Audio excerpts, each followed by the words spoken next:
বিশ্বের প্রথম আধুনিক নারী গোয়েন্দা চরিত্র কে? সবচেয়ে বিখ্যাত নারী গোয়েন্দা চরিত্র আর্গুয়েবলি মিস মার্পল, মানে জেন মার্পল। আগাথা ক্রিস্টির কলমে যাঁর আত্মপ্রকাশ 1927 সালে ইংল্যান্ডের রয়্যাল ম্যাগাজিনের পাতায়। পরে অবশ্য ক্রিস্টি তাকে নিয়ে আরও অনেক গল্প উপন্যাস লেখেন, কিন্তু মার্পল অবশ্যই প্রথম নন। তাঁর আগেও অনেক নারী গোয়েন্দা এসেছেন সাহিত্যে, যেমন ইনি মিসেস গ্ল্যাডেন। 1864 সালে এর গল্পই উঠে আসে লেখক অ্যান্ড্রু ফরেস্টারের কলমে। এম্পিরিক্যাল জিনিসপত্র খুঁজে বার করে তাতে ইন্ডাকটিভ এবং ডিডাকটিভ রিজনিং খাটিয়ে সত্য সন্ধান করার যে মেথড, মানে যেটা একেবারেই 19 শতকের দ্বিতীয়ার্ধের র্যাশনালিটির ধ্বজাধারী, দ্য সায়েন্স অফ ডিডাকশন, সেটা জনক কিন্তু আসলে শার্লক হোমস নন।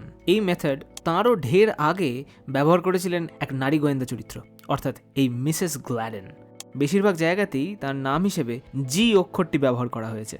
জির আত্মপ্রকাশ 1864 সালে।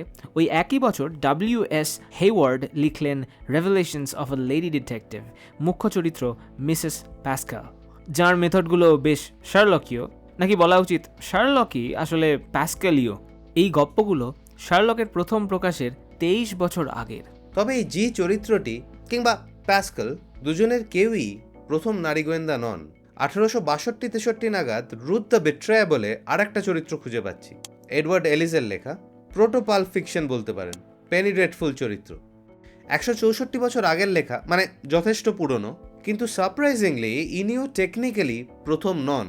তাঁর প্রায় বছর 40 আগে, মানে 1819 সালে ইটিএ হফম্যান বলে এক জার্মান লেখক লিখলেন এই বইটা। গল্পের প্রেক্ষাপট ফ্রান্সের রাজা চতুর্দশ লুইয়ের আমল। এই গল্পে একটি গুরুত্বপূর্ণ চরিত্র মাদমোজেল স্কুদেরি, যিনি অলমোস্ট আধুনিক গোয়েন্দা মার্কা ডিডাকশন ব্যবহার করে গল্পের একেবারে মোড় ঘুরিয়ে দিচ্ছেন। আর সম্ভবত ইনি আধুনিক সাহিত্যের প্রথম নারী গোয়েন্দা। সালটা আরেকবার খেয়াল করুন, 1819। মানে কেবল প্রথম নারী গোয়েন্দাই নন, প্রথম ওভারঅল আধুনিক গোয়েন্দা চরিত্রও বটে।